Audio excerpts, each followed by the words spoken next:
शुद्ध आगे भगवत नाम का कीर्तन करें। उसके बाद कथा को आगे बढ़ाते हैं।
भगवान का संकीर्तन करें।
शिवा के बिहारी लाल मेरो है,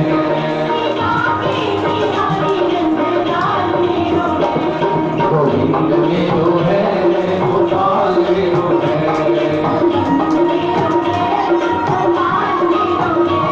गोविंद मेरो है, गोपाल मेरो है,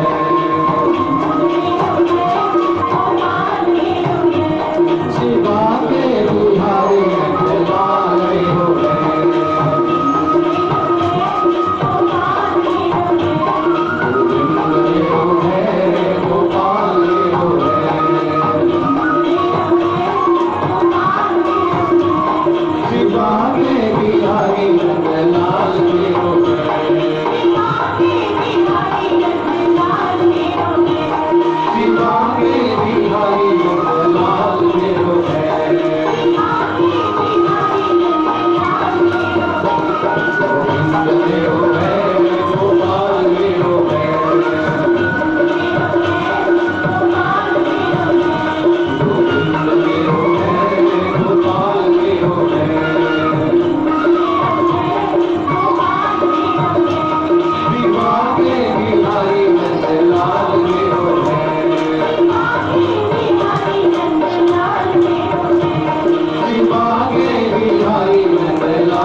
बोलिए राधे कृष्ण भगवान की जय।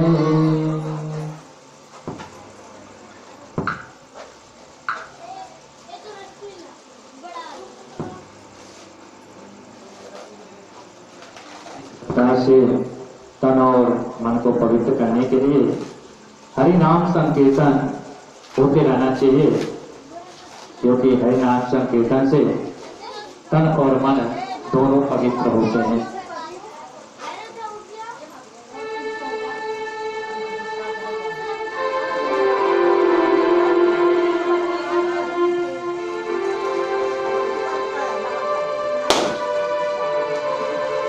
आज भगवान कृष्ण का प्राकट्य जन्मोत्सव मनाया जाएगा। उसके पूर्व जो कल कथा विराम दिया गया था, जिसमें गृहस्थ संबंधित सदाचार और गृहस्थों के लिए मोक्ष धर्म का वर्णन श्रवण कराया गया, पारायण के माध्यम से और प्रवचन के माध्यम से, दोनों माध्यम से। उसके आगे की जो कथा है, आज दिन भर जो पारायण के माध्यम से चला है, उसमें मनवंतरों का वर्णन, ग्राह के द्वारा गजेंद्र का पकड़ा जाना और गजेंद्र के द्वारा भगवान की स्तुति और उसका संकट से मुक्त होना, गज और ग्राह का पूर्व चरित्र तथा उनका उद्धार। इसके आगे भी कथा पारायण में श्रवण कराया गया। तो यहाँ पर गजेंद्र के जो कथा है उस पर प्रकाश डालते हुए आगे बढ़ेंगे। कहते हैं एक दिन की बात है, गजेंद्र नाम के जो हाथी थे, स्वरूप वही मिला था, वह अपने सगे संबंधियों के साथ और सरोवर में गए विहार करने के लिए। सगे संबंधी सब लोग थे वहां पर। संयोग से विहार करते समय एक ग्राह आकर के इनके पैरों को पकड़ लिया, पकड़कर खींचने लगा। जब खींचने लगा तो इनके पास जितनी शक्ति थी वो सारे शक्ति का प्रयोग किए। अंत में जब अपने आप को छुड़ा नहीं पाए, तब इन्हें ये आभास हो गया कि अब मेरे प्राण संकट में पड़ गए हैं। अब मेरे बाद मेरे परिवार वालों का क्या होगा, अगर इससे बचना है तो और कोई नहीं है, स्वयं भगवान ही बचा सकते हैं। तो जब तक उनके चोर में पानी नहीं गिरा था तब तक तो वो लड़े, लेकिन जब जान गए कि अब पानी पहुंच जाने वाला है तो वो तुरंत उसी सरोवर से एक कमल पुष्प तोड़ते हैं और भगवान को समर्पित करते हैं। कहते हैं कि सच्चे मन से अगर कोई चीज भगवान को अर्पित किया जाए भगवान स्वीकार कर लेते हैं। जैसे ही कमल पुष्प ऊपर की तरफ करके और नारायण को पुकारे, भगवान यह नहीं देखे कि हम किस रूप में हैं, कैसे हैं। क्षीर सागर से चल दिए, वहां से चलते समय ही गरुड़ को आदेश कर दिए, गरुड़ इतना तीव्र से चलो कि ग्राह को खींचने से पहले वहां पहुंचना जरूरी है। वहां से गरुड़ बहुत ही वेग से चले भगवान को लेकर, और जैसे ही अब थोड़ा सा बच गया था, अभी पहुंचने ही वाले थे भगवान कि तब तक सुदर्शन चक्र चला दिए। उससे भी तेज सुदर्शन जाकर के और ग्राह के मस्तक को धड़ से अलग कर दिया, और जैसे ही उनका पैर फिसलने लगा सरोवर में, भगवान स्वयं हाथ बढ़ाकर उनके शोर को पकड़कर बाहर कर दिए। और उसके बाद कहते हैं कि प्रभु आप हमारी रक्षा किए, ये मुझे विश्वास था, क्योंकि मैं आपको अपना सर्वस्व सौंप दिया था। ये मान लिया था कि अब मेरा जीवन समाप्त हो चुका है। भगवान उन्हें आशीर्वाद देते हैं और उसके बाद उनके पूरे परिवार को आशीर्वाद देते हैं कि कभी भी कोई भी संकट आए तो जब कभी भी मेरा ध्यान कोई करेगा तो उस समय मैं उपस्थित रहूंगा। इतने दयालु भगवान अपने भक्तों के संकट को हमेशा दूर करते रहते हैं। फिर आगे की कथा में बताते हैं कि गज और ग्राह का पूर्व चरित्र, पूर्व काल में वो क्या थे उनके बारे में पुराण के माध्यम से बताया गया। इसके बाद देवताओं का ब्रह्मा जी के पास जाना, और ब्रह्मा के भगवान की कसौटी होती है।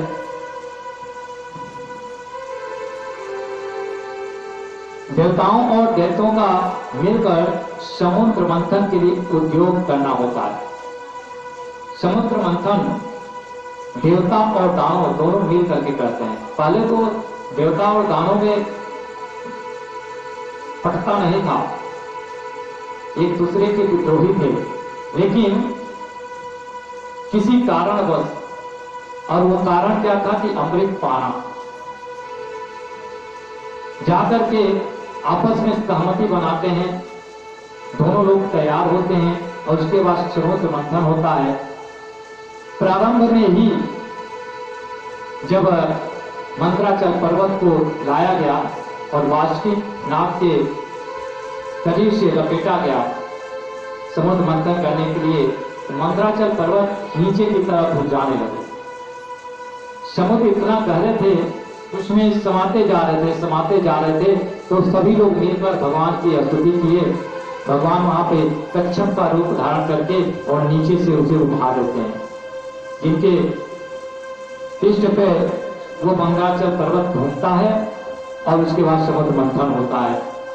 उसमें से अनेकों पदार्थ निकले, शब्द निकले, अनेकों महान अच्छी अच्छी चीजें निकले।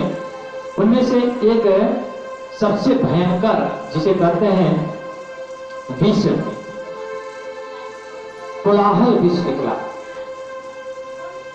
देखिए, जैसे भागवत कथा में कहे ना, पूर्व महात्मा ही कहे कि जिस प्रकार से दूध में घी रहता है लेकिन दिखाई नहीं देता, जब उस दूध को खट्टा बनाया जाता है, उसको तरह तरह की तरह गर्म करके और उसको मठ करके और उसमें से घी को अलग किया जाता है, तब मालूम पड़ता है कि इस दूध में घी है, नहीं तब तक नहीं मालूम होता। उसी तरह से समुद्र का जब मंथन किया गया उसमें बहुत से ऐसे पदार्थ निकले, बहुत से ऐसे दिव्य दिव्य चीजें निकली जो पहले से विद्यमान थी लेकिन मालूम नहीं था। तो उसमें से कहते हैं ना कि अच्छा चीज निकलता है तो बुरा चीज भी निकलता है। जैसे हर व्यक्ति के अंदर कुछ अच्छाई है तो कुछ बुराई भी है। हम कितना हो बढ़िया हो, कितना हो अच्छे हो, लेकिन कुछ न कुछ कमी हमारे अंदर भी होगी, क्योंकि मनुष्य गलती का पुतला होता है, उससे बार बार गलतियां होती है ना। और वो गलती करने के बाद जब गलती करता है तो वह पाप कहलाता है। एक बार गलती हो गई, क्षम्य होता है, लेकिन दूसरी बार उसी गलती को जब दोहराता है तो वो पाप का भागी होता है। इसीलिए कहते हैं कि जब तक न मालूम हो तब तक उसे क्षमा किया जाता है। अज्ञान बस कर दिया, गलती कर दिया, लेकिन जब ज्ञान हो गया तो उसके बाद वो नहीं करना चाहिए, क्योंकि वहां से पाप तब गणना में आना शुरू हो जाता है। तो उसी तरह से मनुष्य गलती का पुतला है, पग पग पे गलती करेगा, कुछ न कुछ कमियां रहेंगी, सुधार करेगा, फिर कहीं न कहीं से कमी आएगी। तो समुद्र का जो रूप है, जो स्वरूप है, उसमें अच्छाई तो बहुत है, लेकिन उसके अंदर थोड़ा बहुत ऐसी चीजें भी थी जो सामने आकर उभरती हैं। तो पता चलता है कि जब समुद्र मंथन बहुत ज्यादा किया जाता है तो उसमें से कोलाहल विष निकलता है, और इतना भयंकर निकलता है कि वह विष पूरे त्रिलोक में हाहाकार मचा देता है। पृथ्वी से लेकर और पूरे जितने ब्रह्मांड है सब जगह अंधेरा सा छाने लगता है। ऐसा प्रतीत होता है कि उसके प्रभाव से पूरी सृष्टि ही समाप्त हो जाएगी। इस बात को जब देवता और दानव सभी लोगों ने देखा तो यह हुआ कि इसको रोकने के लिए कोई पृथ्वी पर तो है नहीं, कि रोकने कोई है नहीं। कालों के काल महाकाल सदाशिव शंकर जी ही इससे बचा सकते हैं, इसके अलावा कोई नहीं कर सकता, क्योंकि उनके गले में स्वयं नाग देवता विराजमान होते हैं, वो विष को स्वयं धारण करते हैं। इसके बाद सभी देवता और दानव जा करके और भगवान से प्रार्थना करते हैं। पार्वती जी वहां थोड़ा सा रुकती है। स्वाभाविक है, अगर कोई पुरुष कोई परोपकार कार्य करने जाता है तो उसकी स्त्री जरूर रोकती है, नहीं जाइए नहीं, क्योंकि उन्हें लगता है कि कुछ द्रव्य खर्च होगा, कुछ अलग चीजें खर्च कर देंगे जो हमारे हित में नहीं होगा, तो वो रोकती है, स्वभाव है। तो पार्वती जी भी थोड़ा सा रोके कि नहीं आप मत जाइए, आपको किससे क्या लेना, समुद्र मंथन होगा, जो निकलेगा वो देवता दानव आपस में बांट लेंगे और आपको विष थमा देंगे, तो इसमें तो आपका घाटा है, आप मत जाइए। तो शंकर जी बहुत बढ़िया बात करते हैं, कहते हैं मनुष्य का जो जीवन है वो परोपकार के लिए होता है। अगर परोपकार करके अपने जीवन को यापन करता है तो वो धन्य हो गया, परोपकार नहीं किया तो उसका जीवन धन्य नहीं हुआ। इसलिए आज ये सब लोग मेरे शरण में आए हैं, संसार में देख रहे हैं कोलाहल मचा हुआ है। अगर इस समय मैं इनका सहयोग नहीं करूंगा तो इस पूरे ब्रह्मांड में कोई वैसा है ही नहीं। अगर इस विष को पीने से मैं नहीं रहता हूं और ये ब्रह्मांड रह जाता है सुरक्षित तो भी कोई बात नहीं। ये भाव होकर के, यानी निस्वार्थ भाव से, कभी पार्वती जी नहीं मानती, कभी ना जाना नहीं है। भाई कौन है अपने पति को ऐसे चीजों में भेजना चाहेगा जहां पे मृत्यु और जीवन का बात चल रही हो, कोई नहीं चाहेगा। लेकिन जैसे ही भगवान शंकर उन्हें तत्व ज्ञान से अवगत कराते हैं, उन्हें ज्ञात होता है कि ये हमारे पति ही नहीं है, ये जगत पति है, इन्हें कुछ नहीं हो सकता। उसके बाद भगवान भोलेनाथ वहां से चलते हैं और जाकर के जैसे ही खड़े होते हैं कोलाहल विष उबाल मार रहा था, क्षणिक भी नहीं लगा और तुरंत हाथ में लिए और देखते ही देखते कब उसे पी गए कोई जान ही नहीं पाया। धीरे धीरे जैसे जैसे पीते गए वैसे वैसे पूरे ब्रह्मांड से काली छाया हटती गई और वह विष जो है गले के नीचे उतरा ही यहीं पे आकर के रुक गया और इतना तीव्र था उसके प्रभाव से ये कंठ जो है नीला पड़ गया और इसी नाते भगवान शंकर को नीलकंठ नाम से भी पुकारते हैं। और इस प्रकार से भगवान विष का पान करके और देवता और दानव दोनों को संतुष्ट करके एक बहुत ही सुंदर बहुत ही अच्छा परोपकार करके और मंथन करने के लिए पुनः छोड़ देते हैं। बोलिए नीलकंठ भगवान की जय।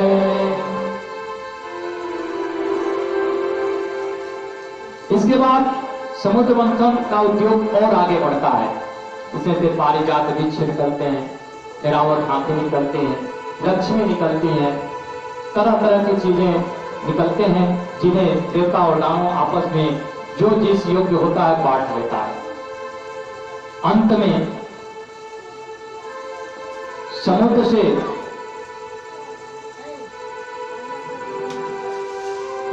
अमृत लेकर के धन्वंतरी जी निकलते हैं और जब धन्वंतरी जी निकलते हैं तो अमृत के लिए ही उद्योग हो रहा था। तो देवता और दानव दोनों बंधन छोड़ करके और उनके पीछे लग गए और जैसे ही पीछे लगे वो भागने लगे। भागते भागते कुछ दूर गए आकाश मंडल में, तब तक दैत्यों ने छीन लिया। यह देख करके देवता लोग बड़े आश्चर्यचकित हुए, अब क्या होगा। दैत्य अमृत के पात्र नहीं है, उनके हाथ अमृत लग गया। फिर कुछ दूर तक उनका पीछा करते हैं, वापस हो जाते हैं, निराश हो जाते हैं। तो कहते हैं कि अब इससे केवल भगवान ही बचा सकते हैं और कोई नहीं। पुनः जाकर के ब्रह्मा जी के साथ भगवान विष्णु के शरण में जाकर के सभी देवता लोग स्तुति करते हैं। तो भगवान उन्हें आश्वासन देते हैं कि अमृत अभी सुरक्षित है, कोई उसका पान नहीं किया है, इसलिए चिंता मत करो, अमृत का बंटवारा होगा। और भगवान देखते ही देखते बहुत ही सुंदर स्त्री का रूप धारण करते हैं और वहां से चल देते हैं। आकाश में सभी दैत्य लोग आपस में झगड़ते हुए एक दूसरे से वार्तालाप करते हुए आगे बढ़ रहे हैं। तब तक पायल की छन छन की आवाज आती है। यह देख करके सब लोग रुक जाते हैं, यह आवाज आई कहां से। तभी एक की नजर पहुंचती है कि आकाश से कोई युवती बड़े ही नृत्य करते हुए अच्छे ढंग से नीचे की तरफ आ रही है। यह देख करके सभी लोग लालायित हो गए और उसके बाद कहते हैं कि आप कौन हैं, कहां से आए हैं, आपका नाम क्या है और इस पूरे ब्रह्मांड में हम लोगों के सिवा कोई और नहीं, तो यहाँ कैसे आ गए। तो वो कहते हैं कि मैं आकाश मार्ग से जा रही थी, मैंने देखा कि यहाँ कुछ लोग कोलाहल कर रहे हैं, तो इधर मुड़ गए। अपना परिचय देती हैं, बताते हैं कि मेरा नाम मोहिनी है। तो मोहिनी नाम सुन करके ही सब लोग मोहित हो जाते हैं, जितने दैत्य थे सब मोहित हो गए। कहते जिसका नाम इतना सुंदर है उसके अंदर गुण कितना सुंदर होगा। इसीलिए कहते हैं कि चेहरा देख करके पहचान नहीं किया जा सकता। चेहरा बहुत सुंदर हो, गोरा हो, मान लीजिए हम ही को मान लीजिए, है कि नहीं। मान लीजिए हम बहुत सुंदर हैं, बहुत गोरे हैं, देखने में बड़ा सुंदर लग रहे हैं, सबको मन को अच्छा लग रहे हैं, लेकिन अंदर क्या है ये तो नहीं जानते ना। ऐसे ही मोहिनी बड़ा सुंदर थे, जिसको देखकर सभी लोग मोहित तो हो गए, लेकिन ये नहीं जान पाए कि यह मोहिनी वास्तव में है क्या, और इतना उसके प्रेम में आगे निकल गए, उसे पाने के लिए उस पर सबको न्यौछावर कर दिए सारे देवते। तो मोहिनी स्वरूप भगवान विष्णु कहते हैं कि अगर ऐसी बात है तो आप लोग झगड़िए नहीं, मुझ पर विश्वास करिए तो मैं इस अमृत का बंटवारा कर दूं। तो दैत्य लोग मोह माया में फंस गए थे उनके सुंदर स्वरूप में, तो उन्हें मद हो गया। मद यानी अपने अहंकार में आकर के कि मेरे जैसा कोई है नहीं और मैं इसे अगर पालूंगा तो फिर किसी चीज की जरूरत नहीं होगी।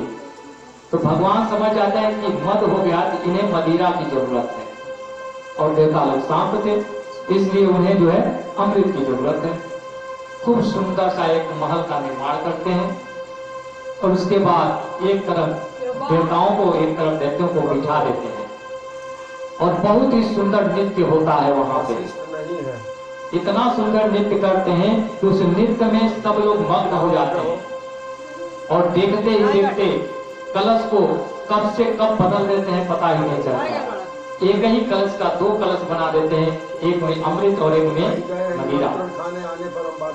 और जिसकी जैसी भावना थी, जो जिस रूप में भगवान को मान रहा था, चाह रहा था, उसको उसी रूप का प्याला पिलाते चले गए। देवता लोगों को अमृत चाहिए था तो उधर अमृत पिलाते गए, दैत्यों को मदिरा चाहिए था, मदमस्त थे तो उन्हें मदिरा पिलाते गए। उसी में एक दैत्य जिसका नाम था राहु, उसे थोड़ा सा शंका हुआ कि शायद मोहिनी कुछ गलत कर रही है, क्योंकि जब सामने जाते थे तो पीठ पीछे हो जाता था, और पीठ पीछे उधर क्या हो रहा कोई देख नहीं पाता था। वह छुप करके किनारे से देखा तो पता चला कि हाथ में कलश बदल जा रहा था।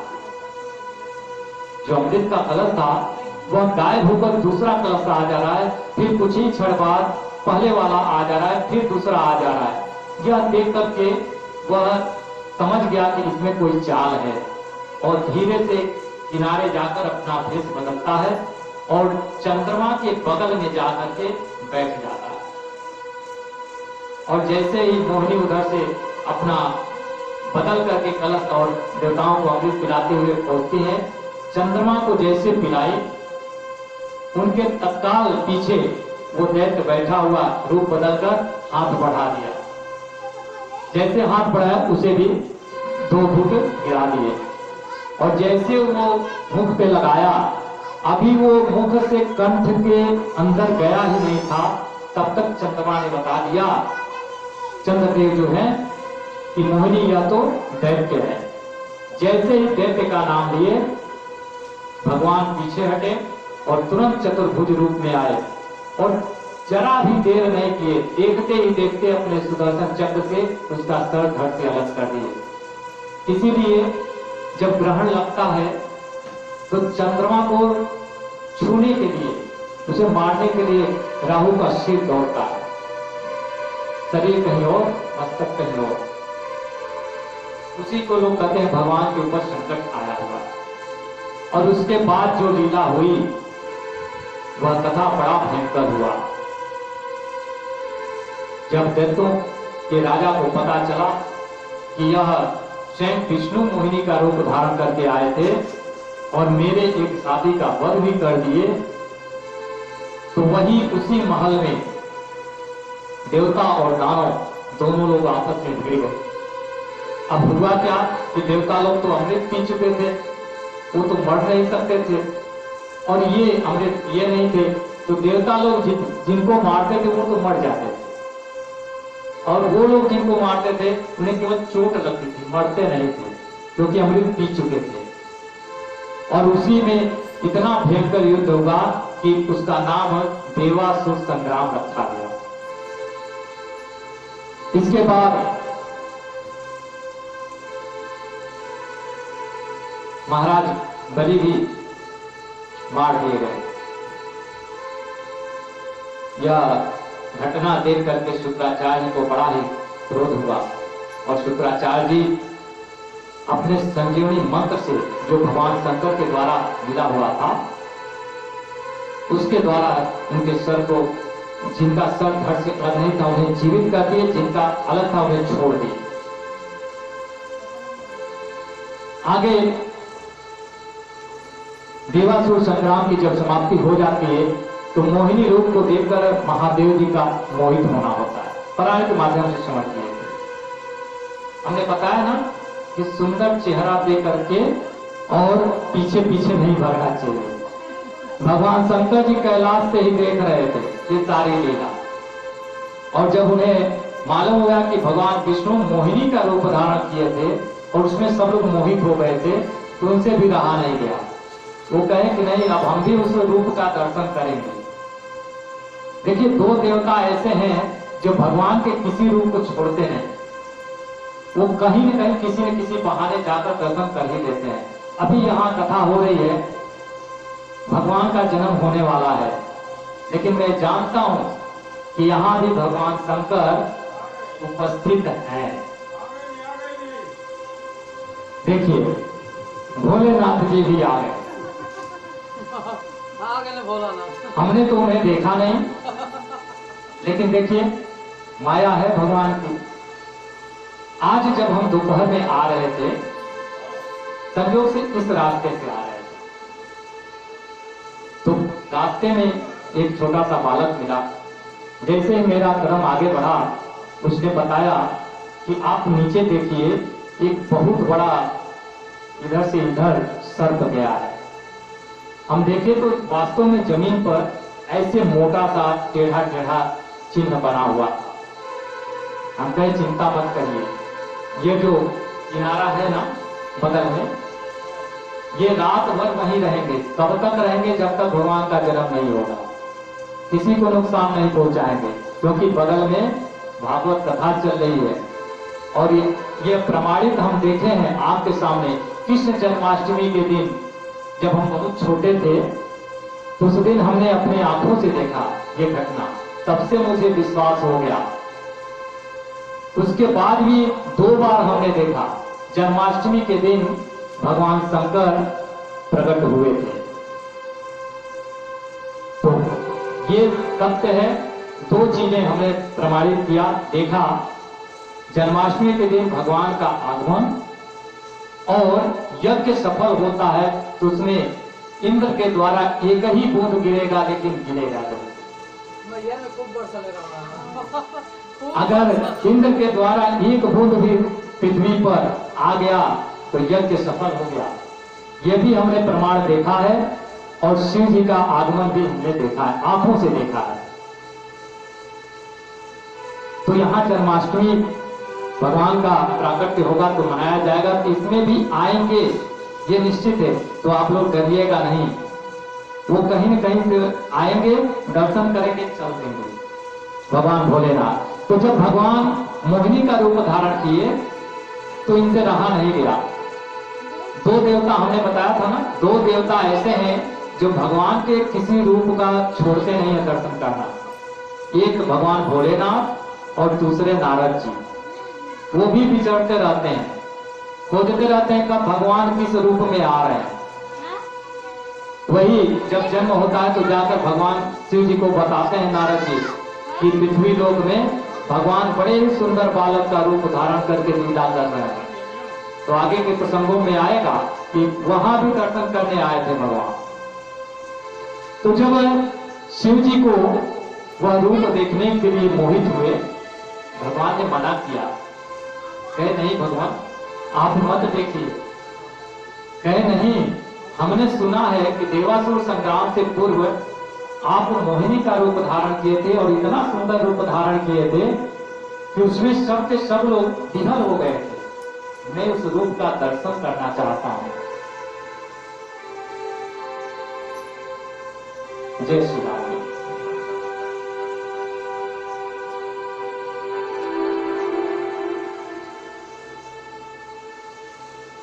भगवान मना तो करते हैं लेकिन मानते नहीं है। वहां 2-4 कुर्सी लगवा दीजिए बैठने के लिए, ठीक है। भगवान के मना करने के बाद जब भोलेनाथ जी नहीं मानते हैं, कहते हैं हमने हर रूप का दर्शन किया है, तो मोहिनी का रूप जब आप धारण किए तो उसका दर्शन कैसे न हो। कहे आप उसमें इतना दूर निकल जाएंगे कि फिर वापस नहीं आ पाएंगे। कहे कोई बात नहीं, वो भी मंजूर है। भगवान तुरंत माया रखते हैं और देखते ही देखते वार्ता करते ही करते एक ऐसे ज्योति का रूप धारण करते हैं जिसके केस पूरा खुले हुए हैं, तरुण है, बहुत ही सुंदर है और एक सुंदर सा बागीचा है। उस बागीचे में कंदुक लेकर के और खेल रहे हैं। भगवान अभी वार्ता कर ही रहे थे, तब तक उनकी दृष्टि उस पर पड़ गई और जैसे ही देखे तो मोहित हो गए और उसके पीछे भागने लगे। और वो युवती कंदुक लेकर के खेलते खेलते बहुत दूर निकल गई। भगवान उसमें खोजते रह गए, इधर उधर जा रहे हैं, इधर उधर जा रहे हैं। जाते जाते जब परेशान हो गए तो भगवान कामातुर हो गए। उसके बाद जैसे भगवान विष्णु ने देखा कि अब भगवान भोलेनाथ अब कामनाओं से ऊपर जाने वाले हैं, तुरंत अपनी माया को हटा दिए और क्षणिक भी नहीं लगा तब तक भगवान भोलेनाथ देखते हैं तो चतुर्भुज रूप में वो युवती दिखाई देती है।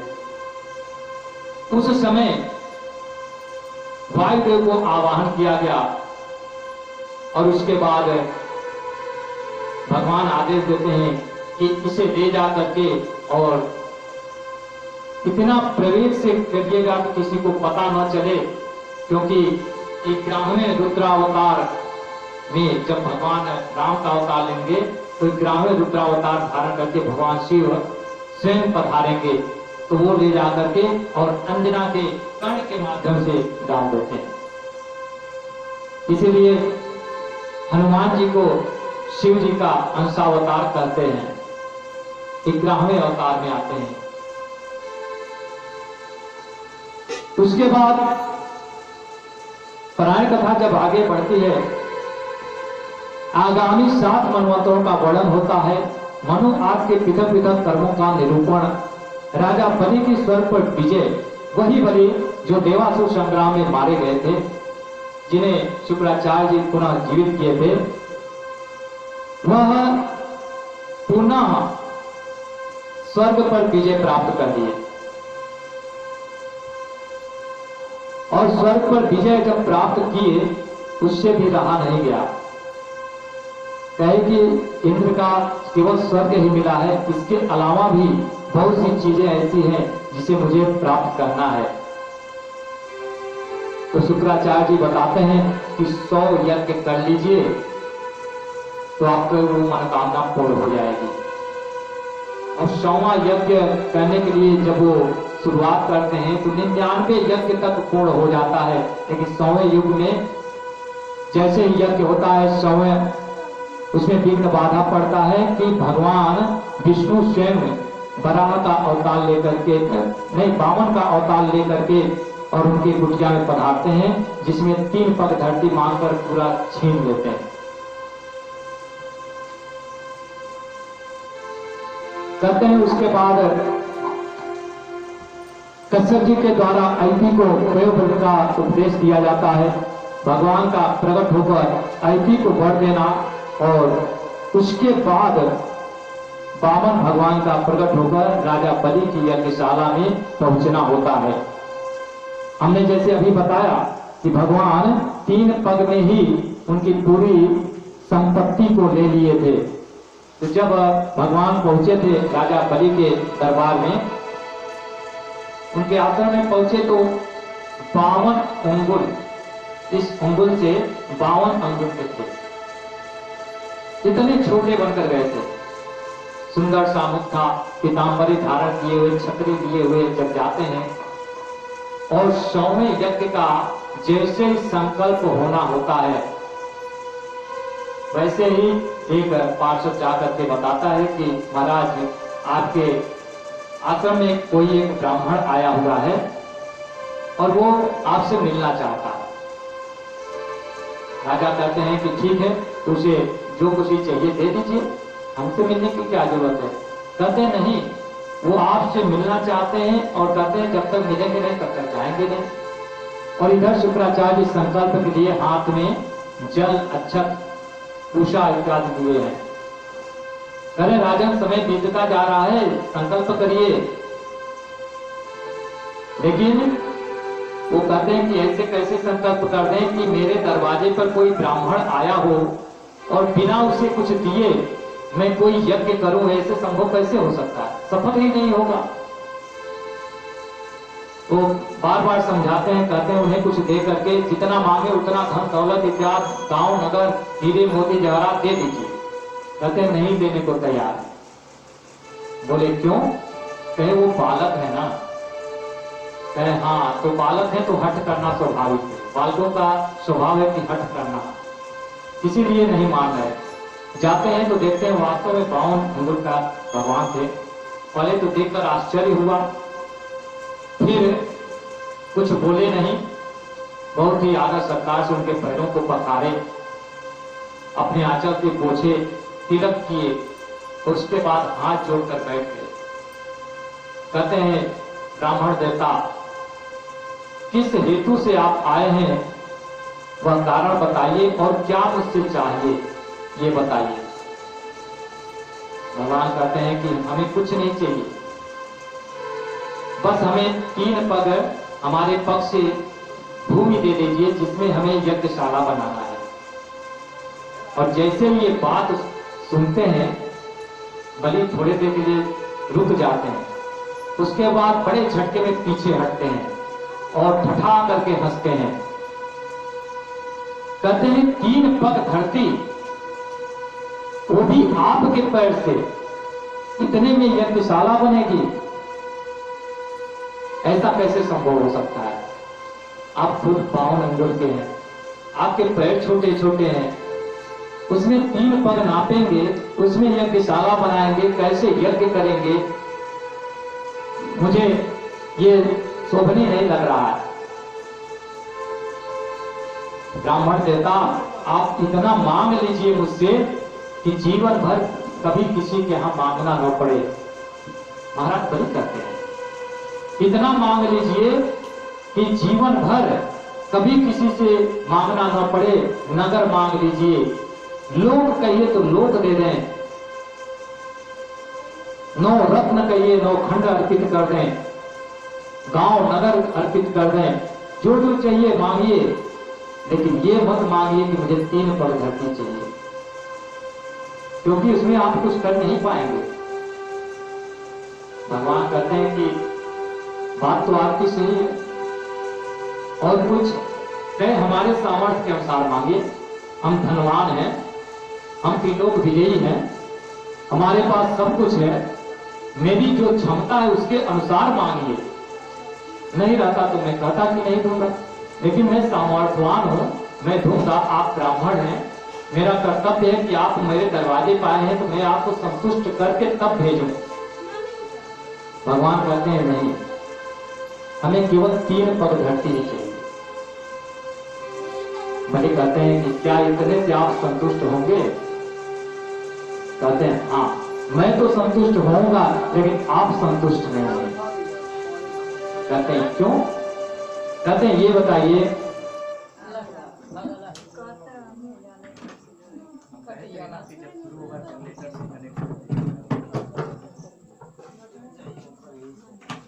मोबाइल कट कर दीजिए, पहले मोबाइल कट कर दीजिए, उसके बाद करेंगे। चालू कर दिए? हाँ होगा। नहीं, लोड नहीं लेगा वो। कट कर दीजिए, जाएगा पूरा काट दीजिए, कैमरा बंद कर दीजिए पूरा।